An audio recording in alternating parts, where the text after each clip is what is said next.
Hey, welcome back. Today I'm going to discuss about how AI is going to affect digital marketing and is it worth investing your time?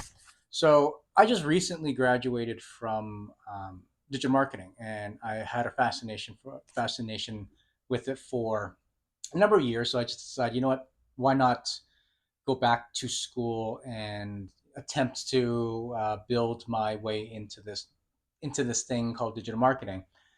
And in my time at this year, I had the announcement of AI. Now, I wasn't quite sure what it was until I actually used it. And for some of you that already know, Chachi TP came out earlier this year in, I believe, December. Or no, correction, if I believe somewhere along the lines of February of 2023. And let's just say it revolutionized the way we look at marketing, advertisement, and copywriting. Now,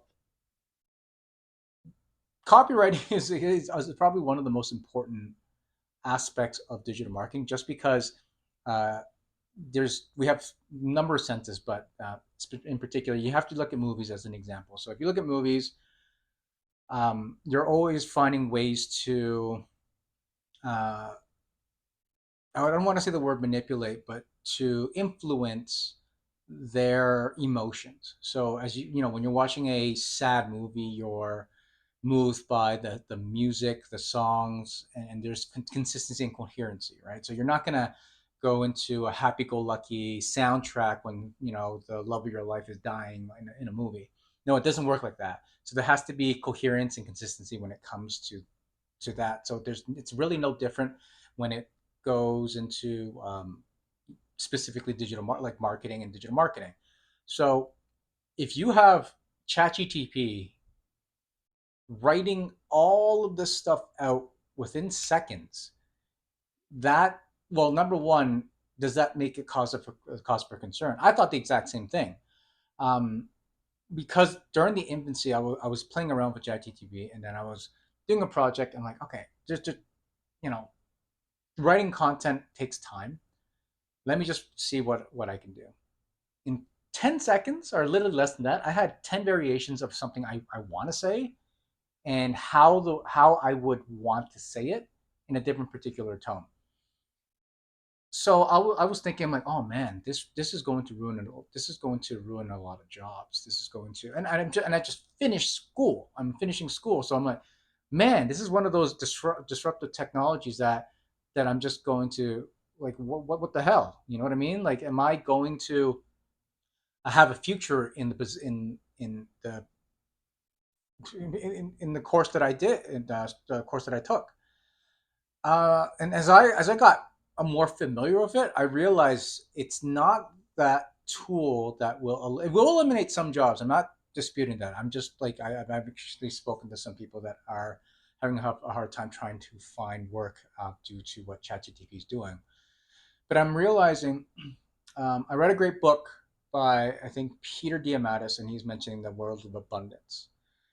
And it's like even before AI, there was a mention of being a Renaissance man, a Renaissance person or Renaissance man. Doesn't matter if it's male, female. Okay, this is where the world's the world's knowledge or the world of your like the connection of the world is now at the palm of your hands. So memorization is still great and fine if you don't have it in front of you, but it's like saying don't do a calculation without looking at your calculator. If the tool's already there, do you really have to look? Do you really have to think like that? It takes a lot of energy or your practice and time to eventually get good at math. And I'm not denigrating people that do that because like that's something I am not good at math at all. So that's why I rely heavily on technology. And this opened up a lot of doors and a lot of other avenues that people that were not privy to can now go over and actually try their hands at different things. I'll give you an example. So, copywriting is one aspect of it, but one thing I find that is arduous for me is web development, right? Like designing a website, I can take a look at a box and it's empty space, but when I actually like actually try my hand at it and actually do it, it takes a lot of energy from me. And I understand that digital marketing has a number of other aspects in the case, but now that AI is available, that helps me focus more on the things I want to do in the digital marketing space and not have to dread doing the website. Does that make sense? Because with AI, you are able to create or have something in a conceptual mind come to light within seconds, minutes, or 10 minutes, depending on how detailed you want to be. So, does that necessarily mean that my job is going to be taken away? There is certain aspects of if it gets to the point where it's really automated and you can do things within a second. But knowing how digital marketing is, I say it's now being quicker and it's done differently, meaning that I have to, I can come up with a welcome email. Like I'll give you an example. An email campaign. I have a welcome email. I have a um, I have a sign up email. I have a welcome email. I have all these other, and then what happens if I miss the first click email? I have the second click email, and then I have the sales funnel create or the email funnel created, and then the opt out email created, and then have the tone and have the same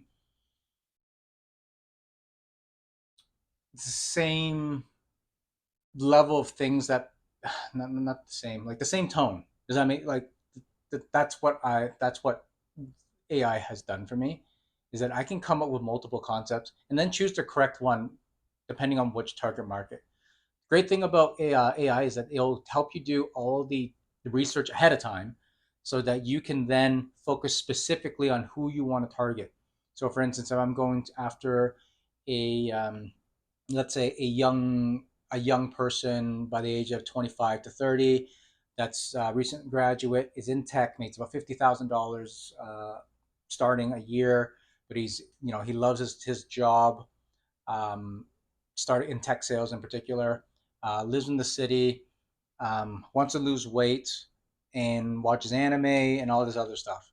If I have that and at my fingertips, I can then focus on, okay, how do I have my language? Do I make my AI, like say, hey, look, AI or Chachi TP, can you give me a list of you know languages or locations of where my target demographic would be? They would give me a list of things of looking into the next for my research, and then I would craft my newsletter or my content, and then I would use that to or AI to then find a way to make it all work. Right? It's still a work in progress, but I would say coming up with art. Not only ChatGTP, you have now things like Midjourney, Stable Diffusion. I just found out another thing, Tensor Art. It's free. You can do about 100 credits a day, and just come up with beautiful pictures and models of whatever. So I can see that it's the disruption of what AI is doing to the gig economy as well as the creative side. But I would also like to say that the creative side is the one that's going to adapt the quickest, because if you're talking about a canvas that's full of emptiness, for instance, so like if you look at a blank canvas or blank page, usually creators that I've encountered have no problems trying to figure out what to do because they have the skills and the knowledge of technique generally, or a way to utilize their skills and incorporate into somebody else's. And now that I'll give you an example. A person that I've spoken to, like a friend of mine, he's an artist, like he does classical art, but the way he draws, it takes him time to do it. But because he knows Rembrandt or I'm not an artist, as you can tell, Rembrandt or Da Vinci or Galileo, Da Vinci, yeah, Da Vinci, and all these other artists, then they know the type of style that goes into creating the next set of art. So I hope that kind of helps out a little bit.